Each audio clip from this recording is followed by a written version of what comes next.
bang matuto at malaman kung paano maging magaling sa manual calculation?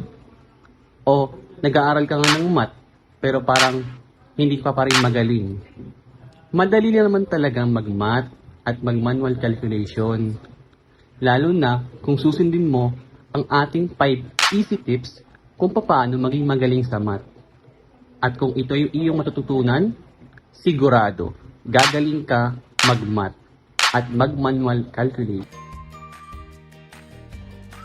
Mahalagang maunawaan mo ang kahalagahan ng paggamit ng mga self-care strategies upang mapabuti ang iyong kalusugan.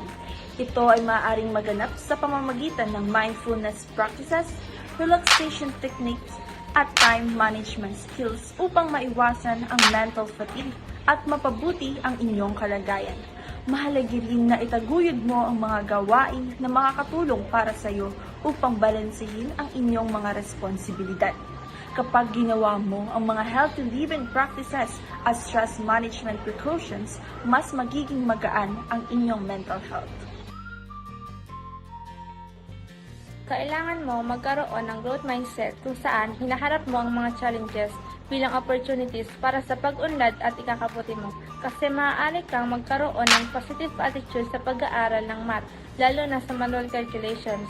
Mahalaga rin na itaguyod mo ang katatagan, pagtitiyaga at paniniwala sa sarili mong kakayahan.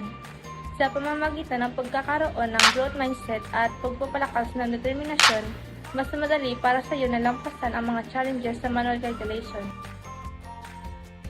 Kailangan mo mag-practice ng regular na mental math exercise, mental math challenges o mabilis ang calculation drills. Palagi kapag meron kayong bakanting oras. Kasi sa mapamaraan na yun, ay mapapabuti mo ang iyong numeracy skills, ma-improve ang iyong mental agility, at magkaroon ng kumpiyansa sa pagsasolve gamit ang manual calculation nang hindi umaasa ng labis sa mga calculators.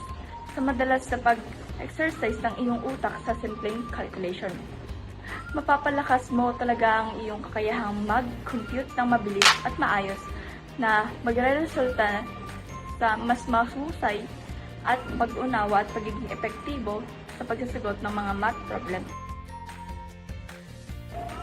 Pwede ka makipagtulungan sa mga grupo, tao o kaklase mong magaling sa math kasi maaaring ma-enhance ang iyong academic performance.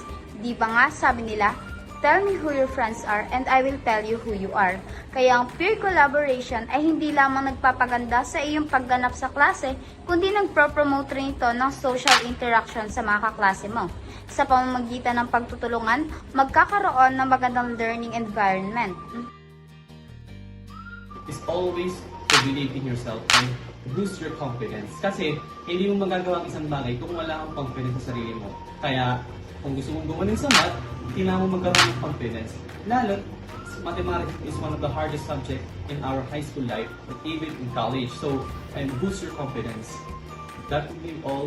Sana maging mas magaling ka pa sa math, and I hope this video will learn you how to be smart at mathematics subject. Thank you.